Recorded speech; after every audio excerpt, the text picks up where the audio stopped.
रोशनी कहने लगी, वो भैया मैं अपने दोस्तों के साथ क्लब में पार्टी करने के लिए आई थी। रात ज्यादा हो गई थी और हॉस्टल की वार्डन जरा सख्त है। वो इस वक्त मुझे हॉस्टल के अंदर घुसने नहीं देगी। मैं यहाँ से ही गुजर रही थी तो मैंने सोचा कि आज की रात मैं यहीं रुक जाती हूँ। अंकुर को वैसे तो रोशनी का वहाँ आना जरा भी अच्छा नहीं लगा था, क्योंकि वैसे भी आजकल ताऊ जी से उसके संबंध कुछ खास ठीक नहीं चल रहे थे, लेकिन फिर भी वो उसकी बहन थी, इस नाते वो उसकी मदद करने से इनकार भी नहीं कर सकता था। उसने धीरे से कहा, लेकिन तुम्हें मुझे एक बार फोन करके बता तो देना चाहिए था। देखो माँ भी घर पर नहीं है, वो मौसी के घर गई हुई है। रोशनी कहने लगी, तो क्या हुआ भैया, आप कोई पराये तो नहीं है, लेकिन अगर आपको मेरा यहाँ आना अच्छा नहीं लगा हो तो आप बोल दीजिए, मैं यहाँ से वापस चली जाती हूँ। इतना कहकर वह मुंह लटकाकर वापस जाने लगी। अंकुर ने घड़ी की ओर देखा तो रात के 12 बजने वाले थे। अंकुर सोच में पड़ गया कि इतनी रात को अकेली लड़की का बाहर निकलना सही नहीं होगा। उसने झट से कहा, रुको रोशनी, अब तुम आ ही गई हो तो जाओ माँ के कमरे में जाकर आराम करो। तुम्हें कुछ खाने पीने के लिए चाहिए तो बता दो। रोशनी कहने लगी, भैया खाना तो मैंने बहुत पहले ही खा लिया था, लेकिन अभी मुझे थोड़ी थकान हो रही है। अगर आप कहो तो मैं थोड़ी कॉफी बना लेती हूँ।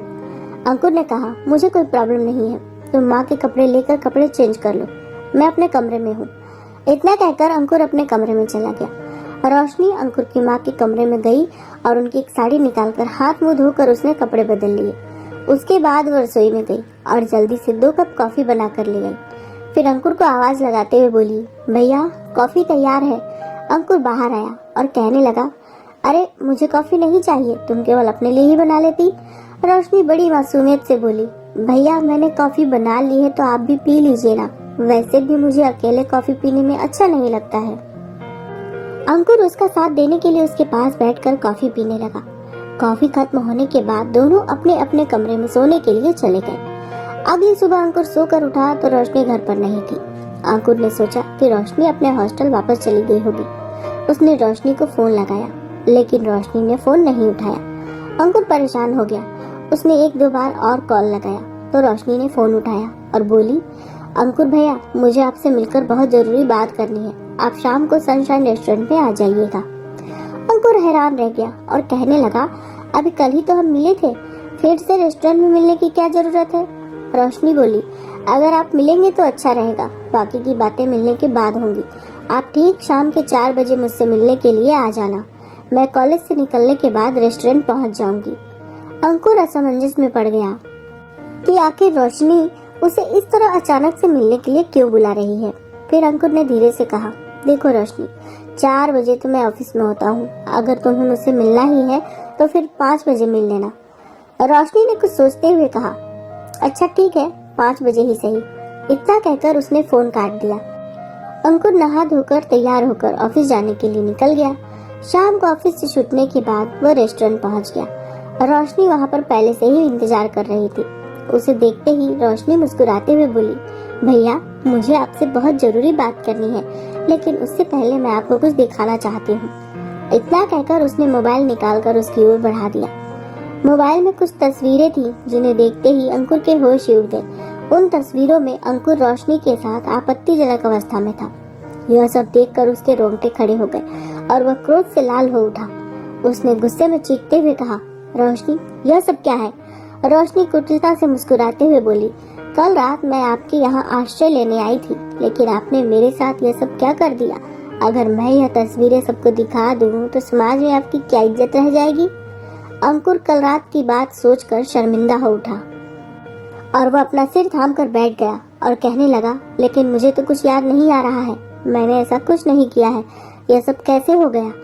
रोशनी धीरे से बोली, भैया आपने मेरे साथ यह सब ठीक तो नहीं किया, लेकिन यह राज रह सकता है, मगर इस राज को राज रखने के लिए मेरी एक शर्त है। अंकुर हैरानी से उसकी ओर देखने लगा। उसे तो कुछ समझ नहीं आ रहा था कि यह सब उसके साथ हो क्या रहा है। रोशनी ने धीरे से मुस्कुराते हुए कहा, मैं यह सब किसी को नहीं बताऊंगी, लेकिन बस आपको प्रॉपर्टी के कागजात पर अपने हस्ताक्षर करने होंगे और अपने हिस्से की सारी प्रॉपर्टी मेरे नाम करनी होगी। यह सुनकर अंकुर हैरानी से उछल पड़ा और वो गुस्से में बोला, अच्छा तो यह सब तुम गांव वाली प्रॉपर्टी के लिए कर रही हो। देखो वह प्रॉपर्टी मेरे पापा की है और मैं उसे ऐसे ही खैरात पे नहीं बांट सकता। रोशनी उठकर खड़ी होते हुए बोली, अच्छे से सोच लो कि तुम्हें क्या करना है, वरना तुम पर इल्जाम लगाने में मुझे 1 मिनट भी नहीं लगेगा। सब यही समझेंगे कि तुम्हारा चरित्र अच्छा नहीं है और तुमने अपनी बहन तक को नहीं छोड़ा। इतना कहकर वह कमर मटकाती हुई वहां से उठकर चली गई। अंकुर की आंखों से आंसू बहने लगे। वह सोचने लगा कि अगर यह बात उसकी माँ को पता चली तो पता नहीं उसकी माँ पर क्या बीतेगी। समाज में किसी को मुंह दिखाने के लायक नहीं रह जाएगा। वैसे भी इन सब मामलों में अधिकतर लोग लड़कियों की बातों पर ही भरोसा करते हैं। अंकुर सोच भी नहीं सकता था कि उसकी ताऊ जी की बेटी प्रॉपर्टी के लिए इतना नीचे गिर सकती है और उस पर ऐसा घिनौना इल्जाम भी लगा सकती है। उसके पास फिलहाल अपनी बेगुनाही का कोई सबूत नहीं था। वह बस यह सोचकर कांप रहा था कि अगर यह बात बाहर आ गई तो पता नहीं उसके साथ क्या होगा। अंकुर अचानक से ही बहुत बड़ी मुसीबत में फंस गया था और हर पल उसका तनाव बढ़ता ही जा रहा था। शाम को वह घर पहुंचा तो उसकी माँ वापस आ चुकी थी। अपने बेटे को परेशान देखकर वह कहने लगी, अरे बेटा, लगता है बहुत दिनों से तुमने ढंग से खाना नहीं खाया है। तुम्हारा चेहरा कितना उतर गया है। 1000 बार कहा है मैंने कि जल्दी से शादी कर लो। बहू आ जाएगी तो मुझे तुम्हारी चिंता नहीं रहेगी। तुम अकेले रहते हो तो मैं कहीं रिश्तेदारी में भी नहीं जा पाती हूँ। अंकुर तो जैसे कुछ सुन ही नहीं पा रहा था। उसे डर लग रहा था कि जब माँ को सारी सच्चाई पता चलेगी तो कहीं वह उसे ही गलत न समझने लगे। उसकी आंखों से आंसू बहने को हुए तो वह झट से अपने कमरे में चला गया। कमरे में आकर बिस्तर पर बैठकर वह फुट फुट कर रोने लगा। अब उसे इन सब से बाहर निकलने का एक ही आसान सा रास्ता नजर आ रहा था कि वह अपनी जान दे दे। इससे उसके पिता की संपत्ति भी हाथ से नहीं जाती और वह बदनाम होने से भी बच जाता। वह यह गलत कदम उठाने की हिम्मत जुटाने लगा, लेकिन कभी उसकी आंखों के आगे उसकी माँ का चेहरा सामने आ जाता तो कभी वह सोचता कि जब इसमें उसकी कोई गलती ही नहीं है तो वह इसकी सजा खुद को और अपनी माँ को क्यों दे, क्योंकि इस दुनिया से चले जाने के बाद भी लोग उसके बारे में 1000 तरह की बातें बनाएंगे कि आखिर उसने अपनी जान क्यों दी, और वह यह कायरता नहीं करना चाहता था। काफी देर तक सोचने विचारने के बाद उसे एक उपाय सूझा। उसने रोशनी को फोन लगाया और कहने लगा, तुम प्रॉपर्टी के कागजात तैयार करवाओ, मैं साइन करने के लिए तैयार हूँ। यह सुनकर रोशनी खुशी से उछल पड़ी। उसने उसी वक्त फोन काटकर अपने पिता को फोन लगाया और सारी बातें बताई। उसके पिता कहने लगे, वाह बेटी, देखा हमारा आइडिया काम कर गया, वरना सीधे सीधे कहने पर तो अंकुर कभी भी अपने पिता की प्रॉपर्टी हमारे नाम नहीं करता। रोशनी खिलखिलाकर हंस पड़ी और कहने लगी, पापा, मैं कुछ भी कर सकती हूँ। अंकुर इतना टूट चुका है कि वह प्रॉपर्टी के कागजात अपने घर पर ही साइन करके देने को तैयार है। ताऊ जी को और रोशनी को इस बात से कोई आपत्ति नहीं थी। 15 दिनों के बाद दोनों अंकुर के फ्लैट पर पहुंच चुके थे। अंकुर की माँ रसोई में चाय नाश्ता बना रही थी और वो लोग अंकुर के कमरे में थे। रोशनी ने कागजात उसकी तरफ बढ़ाते हुए कहा, लो अंकुर, साइन कर दो। ताऊ जी के चेहरे पर खुशी साफ झलक रही थी। अंकुर ने सारे पेपर पर साइन कर दिए। बस 2 पेपर ही साइन करने के लिए बाकी थे। तभी अंकुर ने अपना पेन उठा लिया और भरे गले से बोला, रोशनी, तुम्हें तो पता ही है कि उस रात के बारे में मुझे कुछ भी पता नहीं है। मैं साइन तो कर ही दूंगा और मेरे खिलाफ तुम्हारे पास सबूत भी है, इसलिए मैं अपनी बात से पीछे नहीं हटूंगा। मगर उससे पहले मुझे बस एक बात बता दो, क्या सचमुच मैंने तुम्हारे साथ कुछ गलत किया है? क्योंकि मैं यह बात सहन नहीं कर पा रहा हूँ कि मैंने अपनी बहन के साथ ऐसी घटिया हरकत की। रोशनी हंसते हुए बोली, अरे यार, तुम मूर्ख हो क्या? अभी भी तुम्हें समझ में नहीं आया? यह सब तो बस एक नाटक है ताकि तुम प्रॉपर्टी हमारे नाम पर कर दो। अब चुपचाप साइन करो, वरना लोगों को वह तस्वीरें देखने के बाद यह नहीं पता चलेगा कि यह कोई नाटक है, बल्कि वह तो यही सोचेंगे कि तुमने अपनी ही बहन के साथ इतनी घटिया हरकत की है। उसकी यह बात सुनते ही अंकुर ने वह कागजात फाड़कर दोनों बाप बेटी के मुंह पर दे मारे। अचानक से हुई इस घटना से दोनों बाप बेटी सन्न रह गए।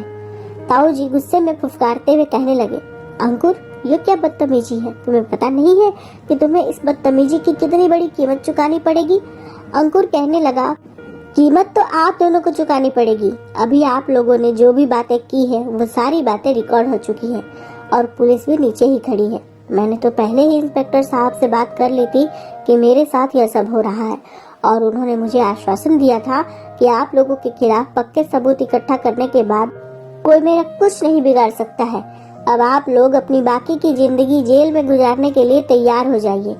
यह सुनकर रोशनी और ताऊ जी घर से निकलकर बाहर की ओर भागने लगे, लेकिन बाहर तो पहले से ही पुलिस खड़ी थी और पुलिस ने उन लोगों को धर दबोचा। अब दोनों जेल के सलाखों के पीछे अपनी सजा भुगतने को मजबूर हो चुके थे और इधर अंकुर ने अपनी सूझबूझ से न केवल अपनी इज्जत बचाई थी बल्कि अपराधियों को उनकी सही जगह पर भी पहुंचा दिया था। दोस्तों, कुछ लोग दौलत के लालच में इतने अंधे हो जाते हैं कि किसी भी हद तक गिरने के लिए तैयार हो जाते हैं। ऐसे लोगों के खिलाफ सूझबूझ से लड़ना चाहिए और कभी भी इन लोगों के आगे हार मानकर अपने साथ कुछ गलत नहीं होने देना चाहिए। उम्मीद है यह कहानी आपको अच्छी लगी होगी।